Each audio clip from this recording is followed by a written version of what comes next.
प्यारे विद्यार्थियों, पिछले क्लास में हमने देखा कि कर्तव्य माने क्या होता है, कर्तव्य का अर्थ क्या है, सही कर्तव्य क्या होते हैं, गलत कर्तव्य क्या होते हैं, मतलब बुरे कर्तव्य क्या होते हैं, किस तरह कर्तव्य करने से चरित्र की शोभा बढ़ती है और हमें बुरे कर्तव्यों को करने से हमारी आत्मा किस तरह हमें धिक्कारती है। वही आत्मा अगर हम सही कर्तव्य करेंगे तो किस तरह हमें उस सही कर्तव्य करने के लिए हमारी आत्मा किस तरह हमें प्रोत्साहन करती है। तो इन सभी बातों को लेकर हमने पिछले क्लास में चर्चा किया।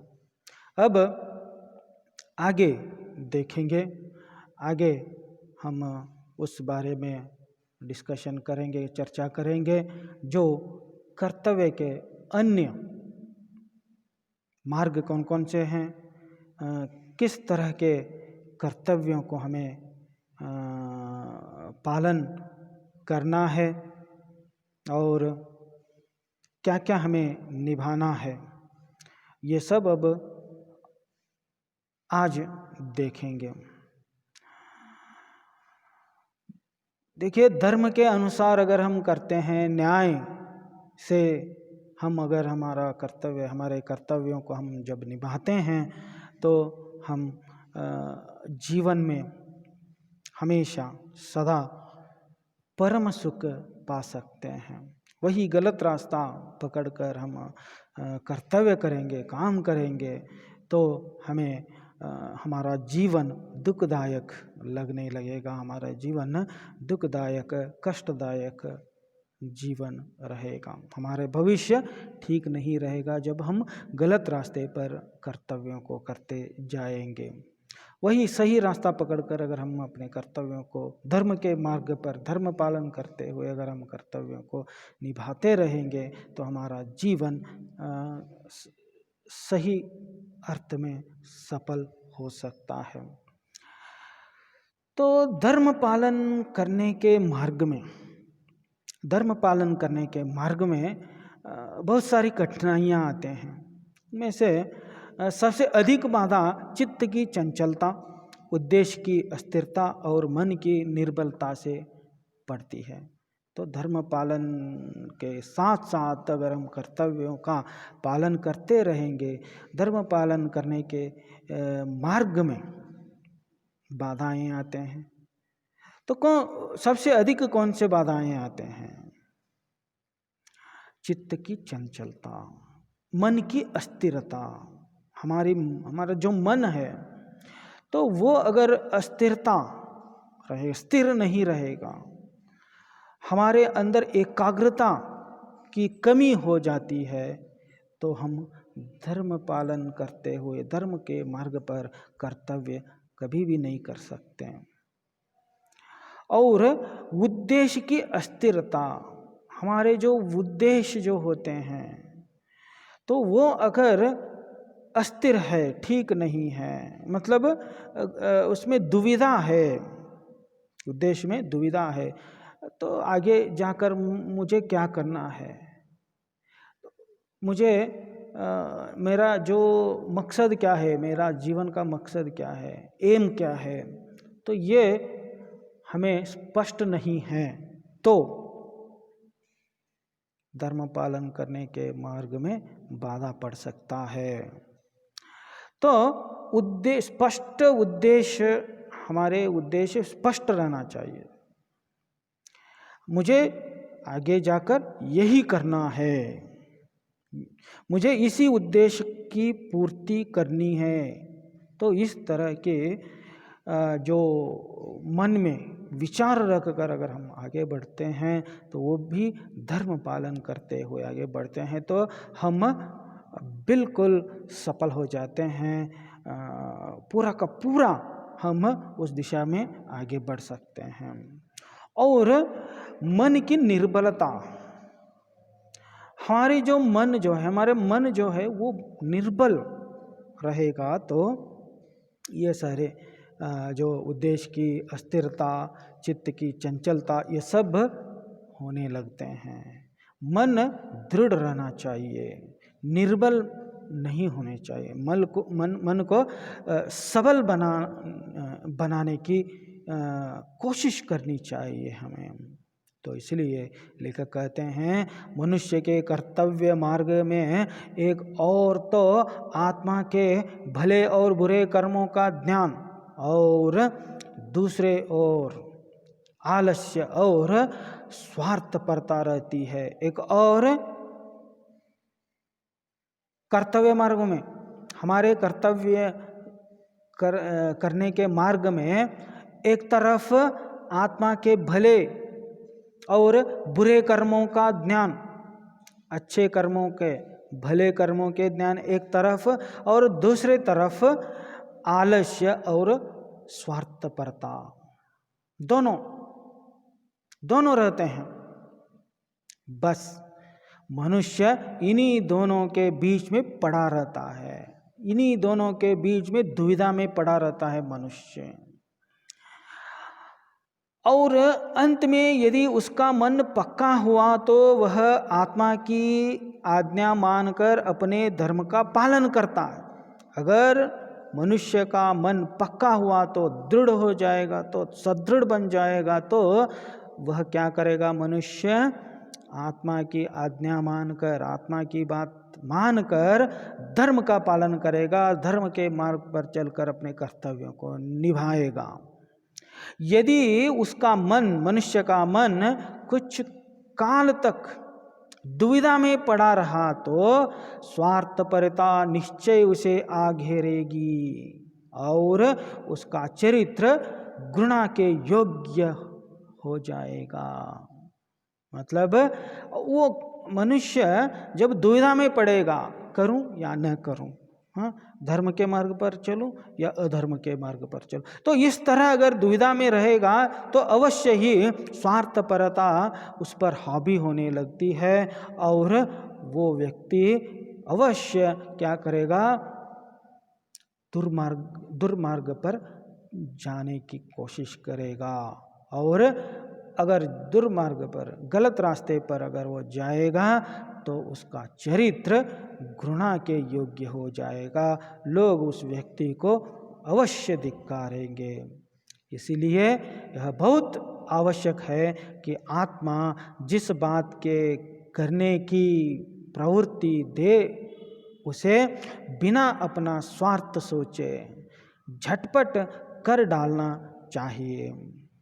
ऐसा करते करते जब धर्म करने की बात पड़ जाएगी तब फिर किसी बात का भय न रहेगा। पहले मन को सुदृढ़ बना लेना चाहिए, तो धर्म के मार्ग पर जाने से आपको कोई नहीं रोक पाएगा। दृढ़ निश्चय करके अगर आप जाएंगे तो आपके सामने से बहुत सारे बाधाएं अपने आप दूर हो जाएंगे।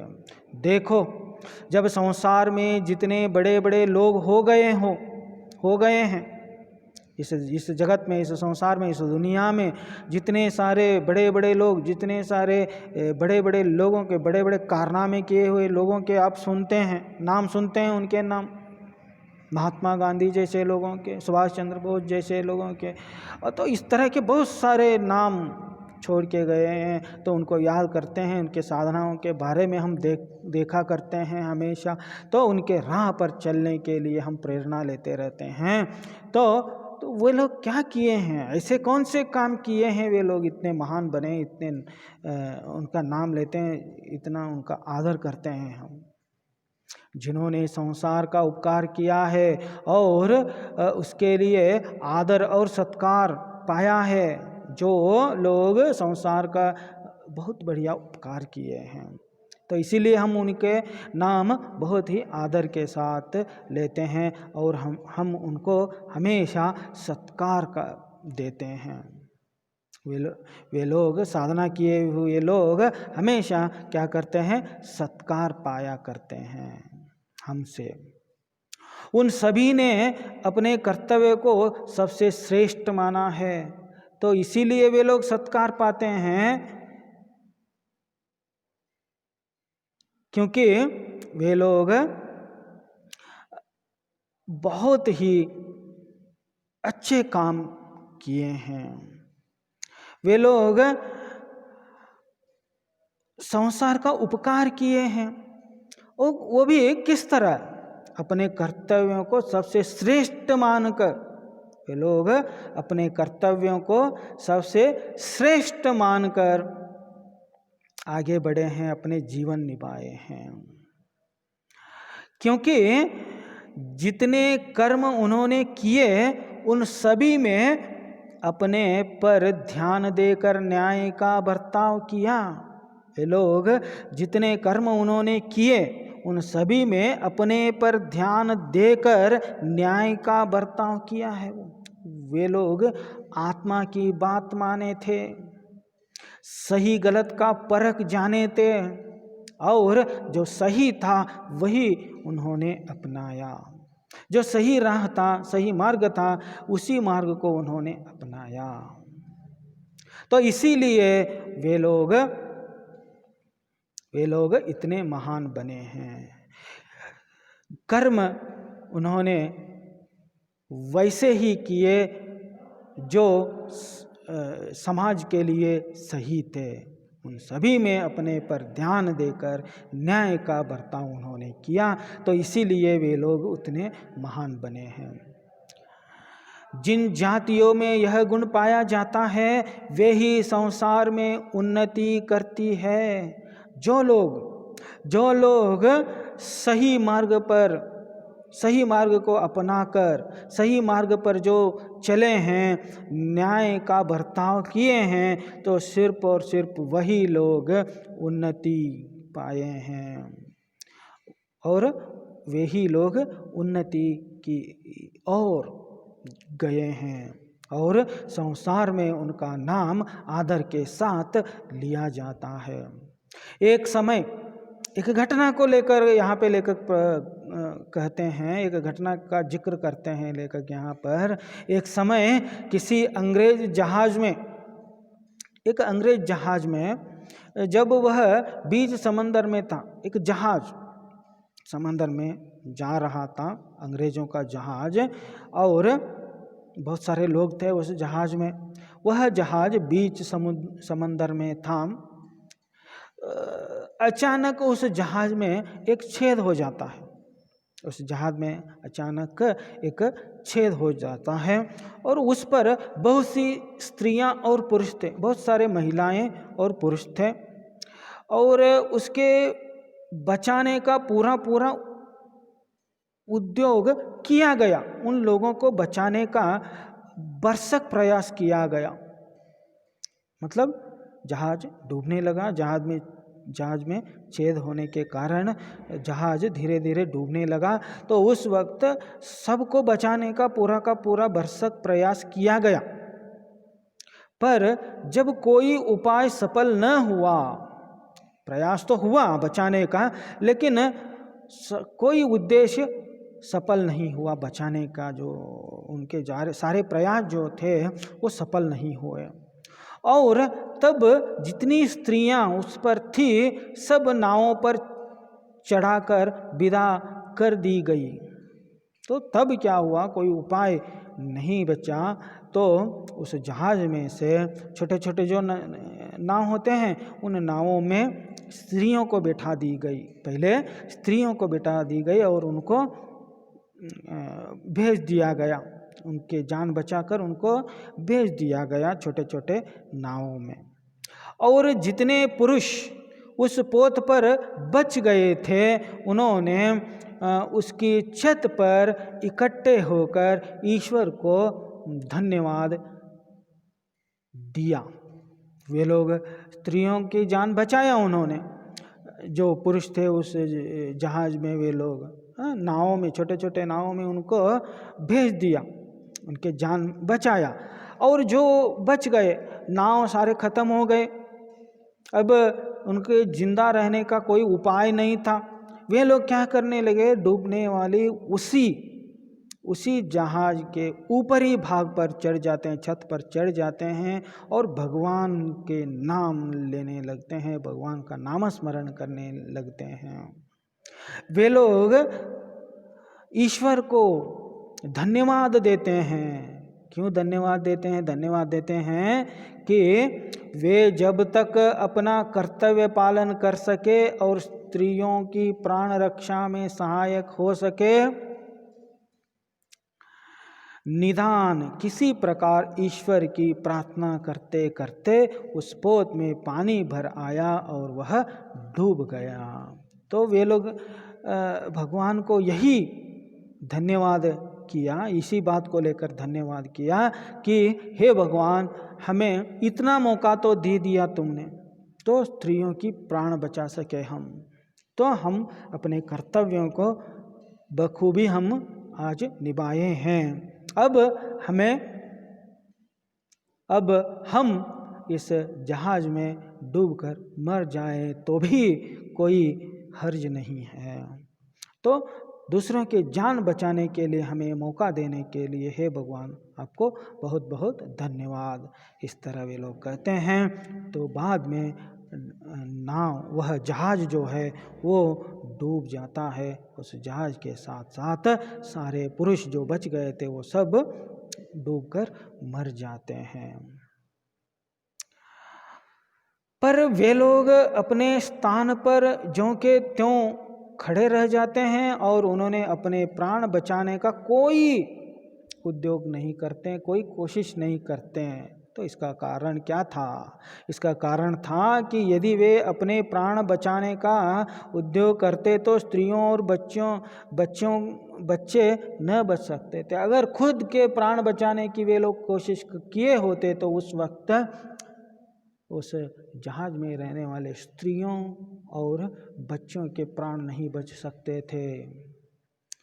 और उन सब के जान इन्होंने बचाया और अपने धर्म का पालन किया, अपने कर्तव्य का, सही कर्तव्य का पालन किया और अपने जीवन को सार्थक बनाया। इन्होंने यहाँ पे अपने स्वार्थ को नहीं अपनाया, वे लोग अपने स्वार्थ को वे लोग नहीं अपनाए, तो इसीलिए उनका जीवन सार्थक बन जाती है।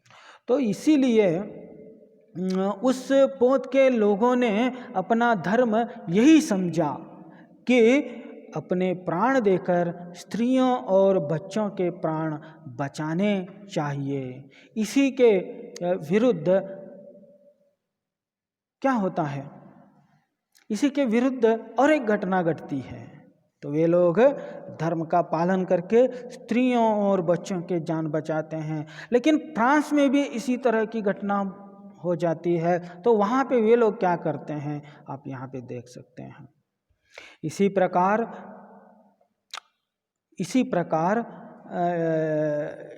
और एक घटना घटती है। फ्रांस देश के रहने वालों ने एक डूबते हुए जहाज पर से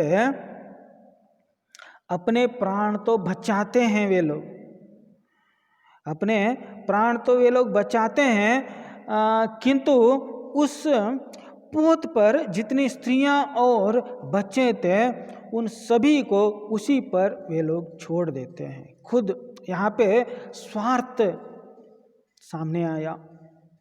फ्रांस के जहाज में, जो डूबने वाले जहाज में रहने वाले लोग, पुरुष जो थे वे बहुत स्वार्थी थे। अपनी जान को बचाने के बारे में वे लोग सोचते हैं।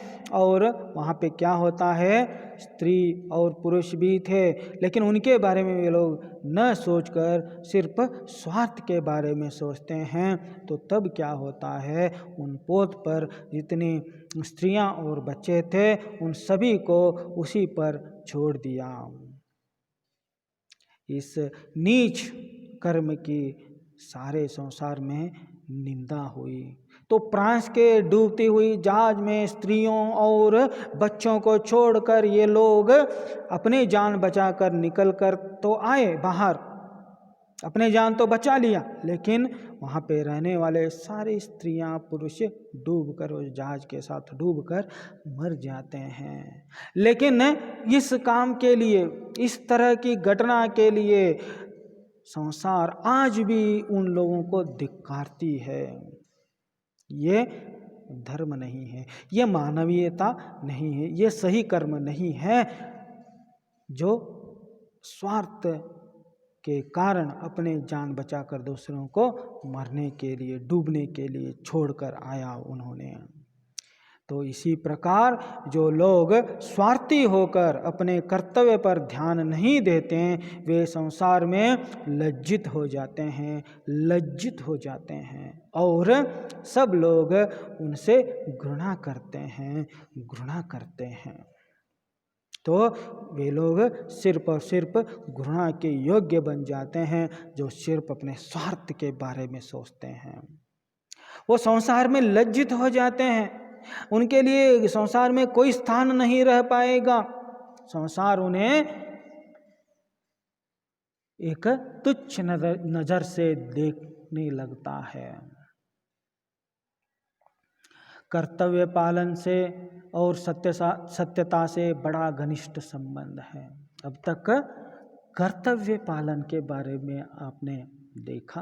कर्तव्य मतलब किस तरह होता है, कर्तव्य पालन कैसे करना चाहिए, तो धर्म के मार्ग पर जाने से हमारा कर्तव्य किस तरह हमें महान बनाएगा, और अधर्म के मार्ग पर चलकर अगर हम कर्तव्य करेंगे तो हमें किस तरह वह कर्तव्य हमें निकृष्ट बनाएगा।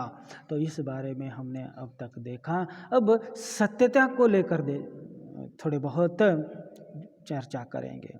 ये सत्यता क्या है, किसे सत्यता कहते हैं? सिर्फ और सिर्फ सत्य बोलना, सच बोलना ही सत्यता है, या उसको छोड़कर और भी है, इसके अलावा और भी है क्या? तो ये सब यहाँ पे अब देखेंगे।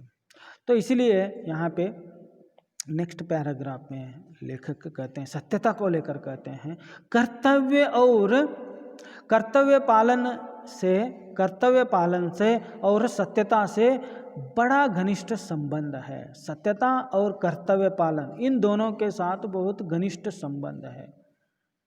जो मनुष्य अपना कर्तव्य पालन करता है वह अपने कामों और वचनों में सत्यता का बर्ताव भी करता है ना। जो मनुष्य अपने कर्तव्य पालन करता है वह अपने कामों मतलब कर्मों और वचनों में सत्यता का बर्ताव भी करता है। वचनों में, अपने बातों में, सिर्फ कर्म में ही नहीं, बातों में भी, अपने बर्ताव में भी वो सत्यता का बर्ताव करता है। वह ठीक समय पर उचित रीति से अच्छे कर्मों को करता है, सही वक्त पर सही अंदाज में वो अच्छे कर्म करता है। तो मौका क्या है? अब जो मौका मुझे मिला है, इस मौके पे मुझे उचित रीति से अच्छे कर्म क्या करना है, तो इस बारे में सोचता है जो अच्छे विचारवादी होते हैं वह। सत्यता ही एक ऐसी वस्तु है जिससे इस संसार में मनुष्य अपने कर्मों में सफलता पा सकता है। इस दुनिया में, इस जगत में, इस संसार में सिर्फ और सिर्फ सत्यता ही एक ऐसी वस्तु है जिससे मनुष्य अपने कर्मों में सफलता पा सकता है। क्योंकि संसार में कोई काम झूठ बोलने से नहीं चल सकता। कोई भी काम झूठ बोलने से ठीक तरह से नहीं चल सकता। काम चलाऊ हो सकता है, लेकिन सही अर्थ में काम आप झूठ बोलने से कभी भी नहीं कर पाएंगे। यदि किसी घर के सब लोग झूठ बोलने लगे तो देखिए, एक यहाँ पे आपके उदाहरण आपके सामने पेश करते हुए, एक एग्जाम्पल देते हुए यहाँ पे लेखक आपके सामने बात रखते हैं। कहते हैं यदि किसी घर के सब लोग, घर के सारे सदस्य झूठ बोलने लगते हैं तो क्या होता है? तो क्या होता है, उस घर में कोई काम न हो सकेगा, कोई काम नहीं हो सकेगा और ठीक ढंग से भी नहीं हो सकेगा, और सब लोग बड़ा दुख भोगेंगे, बहुत ही दुख भोगते रहेंगे उस घर के लोग, क्योंकि सारे सदस्य उस घर में झूठ ही झूठ बोलते रहते हैं, तो उससे सारे काम बिगड़ते रहते हैं। तो इसीलिए हम लोगों को अपने कार्यों में झूठ का बर्ताव न करना चाहिए, अपने कर्मों में, अपने कार्यों में झूठ को त्याग देना चाहिए, झूठ का इस्तेमाल ही नहीं करना चाहिए।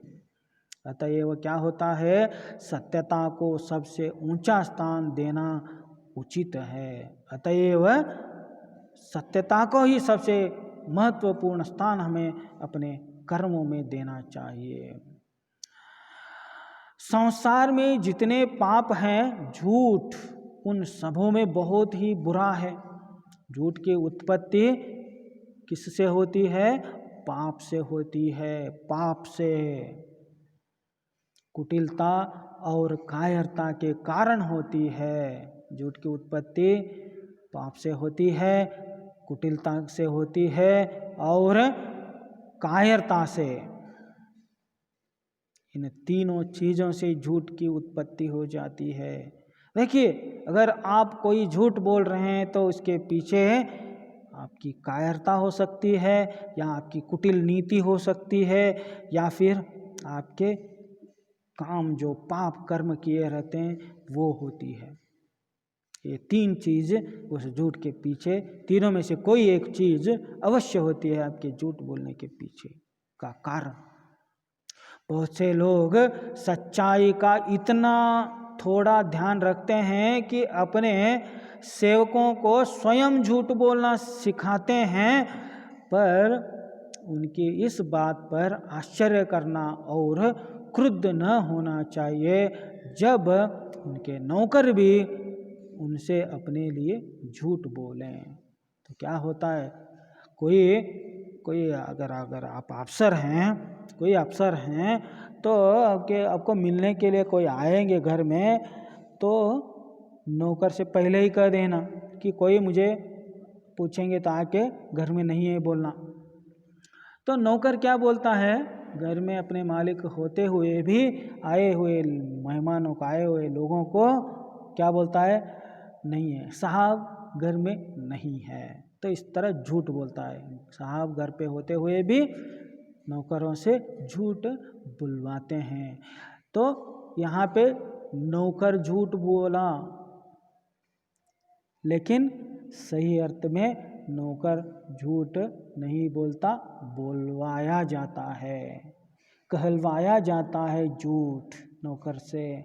तो सही अर्थ में झूठ बोलने वाले कौन है? वही साहब, मालिक, वही सही अर्थ में झूठ बोलने वाला होता है। तो ये सही नहीं है, ये भी एक तरह का झूठ ही है। सेवक से झूठ कहलवाना ये एक तरह का झूठ है। तो सिर्फ यही एक उदाहरण यहाँ पे पेश करते हैं लेखक, लेकिन सिर्फ यही नहीं है झूठ बोलना। इस तरह के बहुत सारे झूठे होते हैं, बहुत सारे झूठ हम बोलते रहते हैं किसी कारणवश। तो यहाँ पर लेखक यही कहना चाहते हैं, बहुत से लोग नीति और आवश्यकता के बहाने झूठ की रक्षा करते हैं।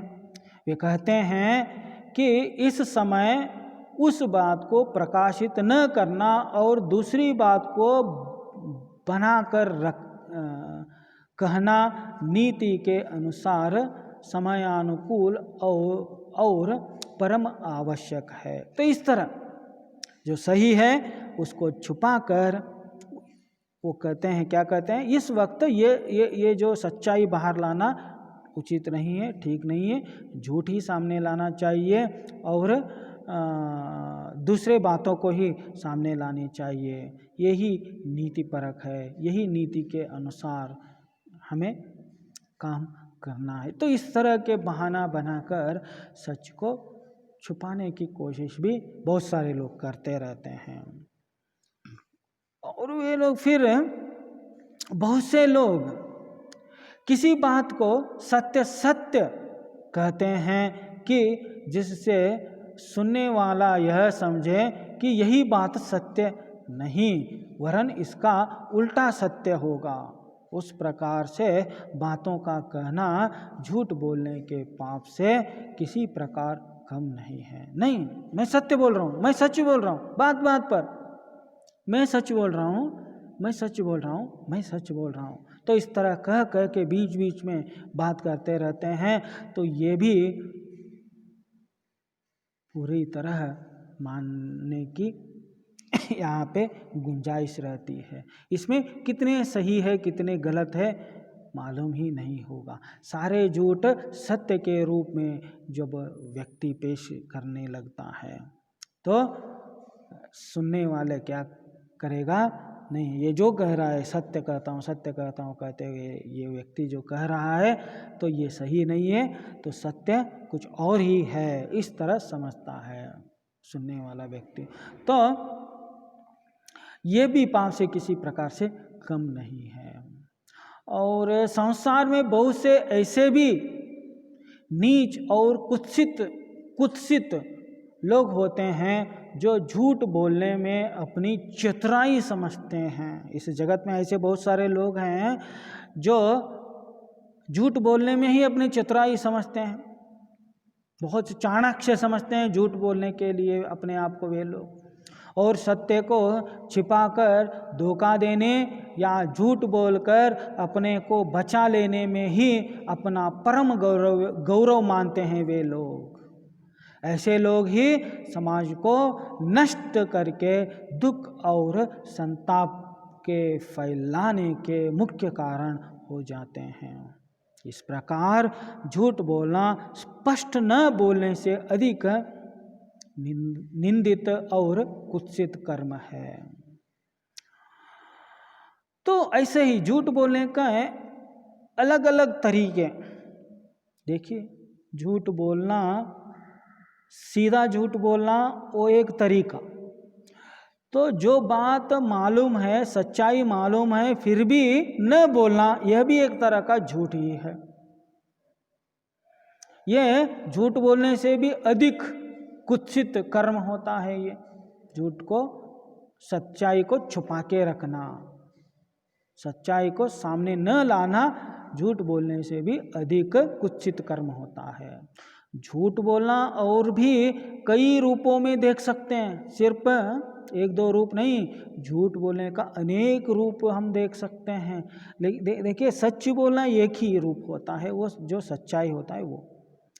झूठ बोलना, देखिए अगर आप देर से क्लास आएंगे, है ना, आपका क्लास जो है 8 बजे है, अगर आप 8:15 पर अगर आप आएंगे, दरवाजे पर आएंगे, आके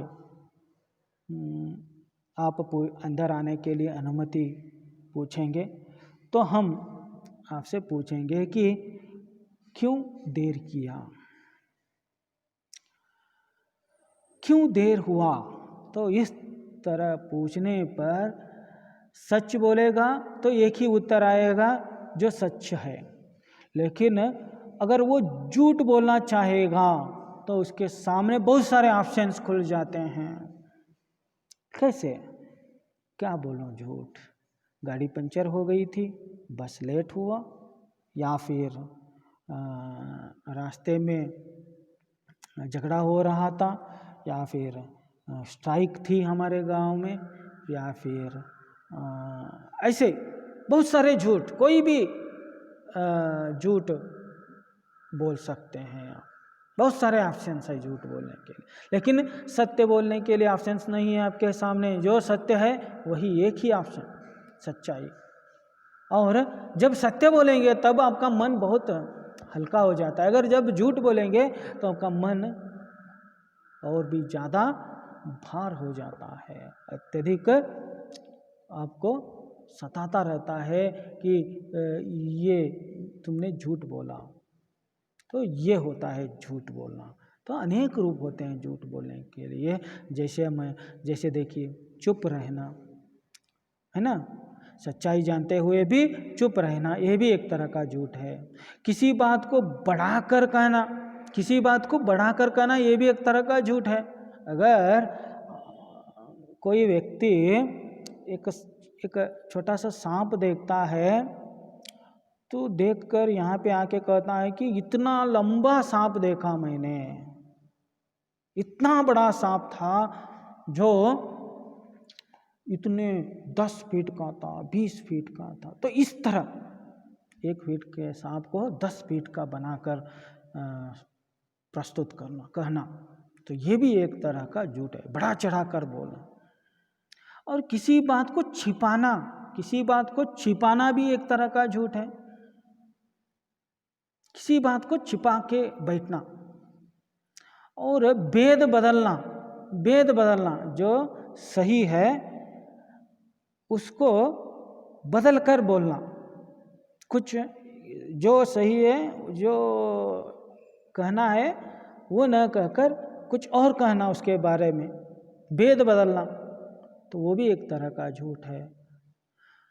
और झूठ मूठ दूसरों के साथ हाँ में हाँ मिलाना, वैसे ही कोई एक व्यक्ति कहता रहता है किसी एक घटना को लेकर, उसमें हाँ में हाँ मिलाना, उस घटना के साथ उसका कोई लेना देना नहीं रहता, फिर भी उसके साथ हाँ में हाँ मिलाना, हाँ हाँ सर वैसे ही हुआ था, हाँ हाँ जी वैसे ही हुआ था, हाँ बिल्कुल बिल्कुल वैसे ही, तो इस तरह कहते रहना, तो ये भी एक तरह का झूठ है।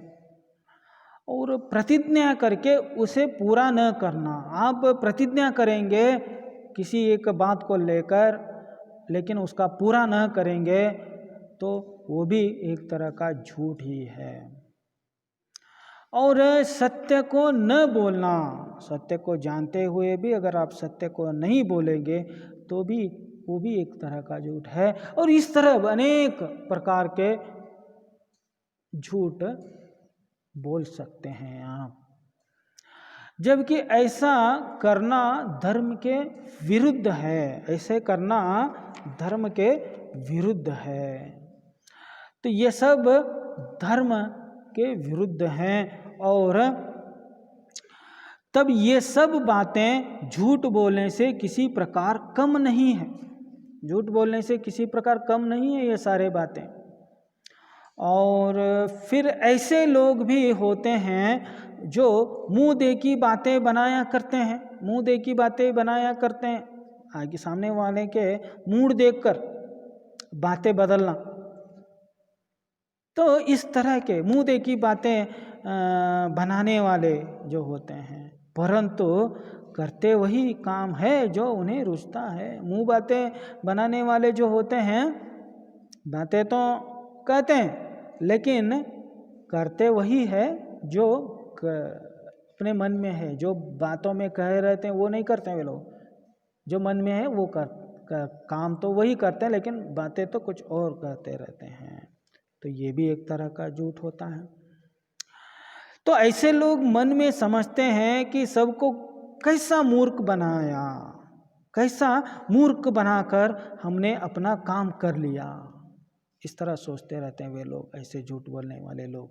पर वास्तव में वे अपने को ही मूर्ख बनाते हैं और अंत में उनकी पोल खुल जाने पर समाज में लोग घृणा करते ऐसे लोगों को और उनसे बात करना अपना अपमान समझते हैं। समाज में रहने वाले लोग जब उनकी झूठ पकड़ी जाती है, उनकी पोल जब खुल जाती है तो तब समाज में उनका स्थान अवश्य गिर जाता है। कुछ लोग ऐसे भी होते हैं, कुछ लोग ऐसे भी होते हैं जो अपने में किसी गुण के न रहने पर भी गुणवान बनना चाहते हैं। तो देखिए कुछ लोग ऐसे भी होते हैं, वो गुण उनमें नहीं रहता फिर भी वैसे दिखाने की कोशिश, अपने आप को वैसे दिखाने की कोशिश करता रहता है। कोई चित्रकार न होते हुए भी मैं बहुत बड़ा चित्रकार हूँ, कोई गायक न होते हुए भी मैं बहुत बड़ा गायक हूँ, कोई संगीतकार न होते हुए भी मैं बहुत बड़ा संगीतकार हूँ, कोई बिजनेसमैन न होते हुए भी मैं बहुत बड़ा बिजनेसमैन हूँ, ऐसे दर्शाना, ऐसे दिखाना जो लोग करते रहते हैं वे लोग, अपने में वो गुण न होने के बावजूद भी वैसे मैं हूँ इस तरह दिखावा करने वाले लोग। तो जैसे यदि कोई पुरुष कविता करना न जानता हो पर वह अपना ढंग ऐसा बनाए रहे जिससे लोग समझें कि वह कविता करना जानता है, जो कवि न होने के बावजूद भी अपने वेशभूषा में, अपने बर्ताव में ऐसे बर्ताव करना, अपने वेशभूषा ऐसे बनाना कि लोग समझे कि वो कवि है। कोई राजनेता नेता न होने के बावजूद भी नेता के तरह वेशभूषा धारण करके अपने आप को वैसे बना लेना जैसे जो कि लोग देखकर समझें कि ये एक बहुत बड़ा नेता है, तो ऐसे बनाना। तो देखिए, ये कविता न करने वाले व्यक्ति बिल्कुल अपने आप को एक कविता करने वाले जैसे अगर बनाएगा तो वह कविता का आडंबर रखने वाला मनुष्य झूठा हो जाता है, और फिर वह अपने भेष का निर्वाह पूरी रीति से न कर सकने पर दुख सहता है, और अंत में भेद खुल जाने पर सब लोगों की आंखों में झूठा और नीच गिना जाता है। जब उनका पोल खुल जाएगा, उनका भेष छूट जाएगा, भेद छूट जाएगा उनका, तो उनका जो सच्चाई सामने आएगा तो वे लोगों के नज़रों में बहुत गिर जाते हैं। उनको जो झूठ पकड़ा गया तो वे लोग संसार में नीच बन जाते हैं। परंतु जो मनुष्य सत्य बोलता है वह आडंबर से दूर भागता है और उसे दिखावा नहीं रुचता। वो कभी दिखावा नहीं करता। सच्चाई के साथ चलने वाला व्यक्ति, सत्य बोलने वाला व्यक्ति आडंबर नहीं करता है, वो दिखावा नहीं करता। उसे तो इसी से बड़ा संतोष और आनंद होता है कि सत्यता के साथ कर्तव्य पालन कर सकता है। मैं सच्चाई के साथ हूँ, सच्चाई के साथ रहकर धर्म के मार्ग पर चलकर मैं अपना कर्तव्य पालन करता हूँ, तो यही मेरे लिए बहुत बड़ी खुशी की बात है। मुझे इसी में संतोष है, आनंद है, खुशी है। तो ऐसे समझता है सच्चाई के साथ चलने वाला व्यक्ति। इसलिए हम सब लोगों का यह परम धर्म है कि सत्य बोलने को सबसे श्रेष्ठ माने और कभी झूठ न बोलें, चाहे उससे कितनी ही अधिक हानि क्यों न हो। सत्य बोलने ही से समाज में हमारा सम्मान हो सकेगा और हम आनंद पूर्वक अपना समय बिता सकेंगे, क्योंकि सच्चे को सब कोई चाहते और झूठे से सभी घृणा करते हैं। यदि हम सदा सत्य बोलना अपना धर्म मानेंगे तो हमें अपने कर्तव्य के पालन करने में कुछ भी कष्ट न होगा, और बिना किसी परिश्रम और कष्ट के हम अपने मन में सदा संतुष्ट और सुखी बने रहेंगे, नहीं तो दुखी बने रहेंगे। तो अपने धर्म के मार्ग पर हम अपने कर्तव्यों को निभाते रहेंगे और सच्चाई के मार्ग पर चलते रहेंगे, तो हमें अपने जीवन में कभी भी कष्ट नहीं होगा। हमारा जीवन सदा सुखमय रहेगा। यहीं पे ये निबंध समाप्त हो जाता है। और इस निबंध से संबंधित, इस गद्य से संबंधित प्रश्न यहाँ पे दिया गया है, आप देख सकते हैं। 10 प्रश्न, 1 अंकीय प्रश्न हैं। एक शब्द या वाक्यांश या वाक्य में उत्तर लिखने के लिए आप लिखिए घर में। 10 प्रश्न है और उसके बाद निम्नलिखित प्रश्नों के उत्तर लिखिए। इसमें कुल मिलाकर 7 प्रश्न आपके सिलेबस में हैं, तो उनको आप देखिए और लिखिए, उनके उत्तर लिखिए, संदर्भ स्पष्टीकरण कीजिए। जो है उसमें 5 संदर्भ स्पष्टीकरण है, तो पांचों के संदर्भ स्पष्टीकरण आपको लिखना है। और वाक्य शुद्ध कीजिए है, तो उसमें भी 5 प्रश्न है, वाक्य शुद्ध करना है, 5 वाक्यों का शुद्ध करना है, तो 5 वाक्यों को शुद्ध करके लिखिए। और कोष्ठक में दिए गए उचित शब्दों से रिक्त स्थान भरिए जो प्रश्न है, तो वहाँ पर भी 5 है, तो 5 के जो रिक्त स्थान है उनमें उचित शब्द लिखिए। और नेक्स्ट जो है, निम्नलिखित वाक्यों को सूचनानुसार बदलना है। और यहाँ पे तो 3 है, 3 काल दिया गया है, तो काल परिवर्तन करना है और वो भी कीजिए। लिंग पहचानना है, लिंग पहचान कर लिखिए। और उपसर्ग जोड़ना है, तो उपसर्ग लिखिए।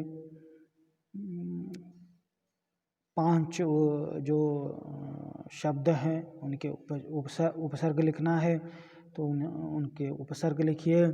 और प्रत्यय जोड़ने के लिए कहा गया है, 6 प्रत्यय जोड़ा गया है और उनको अलग करके लिखना है, प्रत्यय अलग करके लिखना है। जो 6 शब्द हैं, तो यहाँ पे प्रत्यय ऑलरेडी है, शब्दों के साथ जुड़े हैं और उनको अलग करके लिखना है, ये भी आप लिखिए। और अन्य वचन रूप लिखना है, तो 5 यहाँ पे शब्द हैं, उनके अन्य वचन लिखिए। विलोम शब्द लिखना है, तो ये भी आप लिखिए घर में। ये आपके गृहपाठ है और ये गृहपाठ करके आप भेज दीजिए लिखकर। आपके अटेंडेंस मतलब कि प्रतिक्रिया अटेंडेंस के लिए आपको सहायता मिलेगी इस तरह लिखकर भेजने से। और अगले क्लास में फिर हम मिलेंगे। अब धन्यवाद।